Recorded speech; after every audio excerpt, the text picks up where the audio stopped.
Welcome to the Wondering Broadcast News. I'm your host, Allison, and today we'll be meeting a man who might be the most unusual person on the entire planet, and he has started a unique zoo. Riley, our reporter, has been sent out to ask him a few questions. Riley, can you hear me? Yes, I'm standing beside a man who has to be the most unusual man on the planet. Well, I guess that's true. What I care about the most is God. He's the one that I obey. God told me to do something unusual because of all the sin happening in the world. Sin? Where do you think that came from? Well, it all started a long time ago. First, God made everything, and it was very good. He even made us, humans. I have that report right here. Yes, God made day and night, water and land, plants and animals. And the first people who he made in his image were named Adam and Eve. Yes, they were given everything they needed to have a wonderful life, but they chose to disobey God.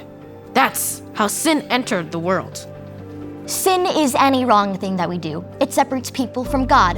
After Adam and Eve sinned, sin became a part of all people and all things in creation. This report here shows that sin has been on the rise ever since Adam and Eve's very first sin.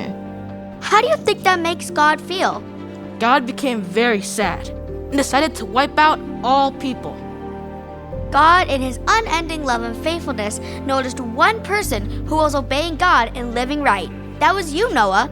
God decided to save you. Please tell us more about that. That's right. God came to me and told me that he was going to destroy the sinful people. And he told me to build a giant boat. Giant boat, huh? Did you just guess at how big to make it? Actually, God told me the exact size, and I started building right away. It's called an ark. An ark? Okay. Why did God tell you to make it so big? I'll get to that part. God also told me to gather every kind of animal onto the ark, one male and one female of most of the animals. I was able to take 7 pairs of other special animals. I made sure to do everything the Lord commanded me to do. Now the ark is done, the supplies and the animals are all inside, and I'm inside the ark because I think it's going to start raining very soon. We interrupt the interview with some very bizarre breaking news. Grant, what is happening with the weather? I can't believe it. Out of nowhere, a colossal rainstorm is forming. This is worse than any storm we've ever seen. God made it rain non-stop for 40 days and nights. The water rose and rose until it was 20 feet higher than any mountaintop. The waters flooded the earth for 150 days. But God faithfully remembered Noah and the animals on the ark.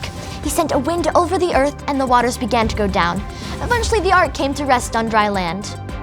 Riley is once again with Noah, who we regret calling strange. Clearly he was listening and following God. Riley, are you there?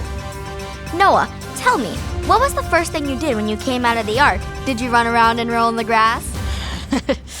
Honestly, I was so thankful to God for saving me and my family that the first thing I did was build him an altar and worship him.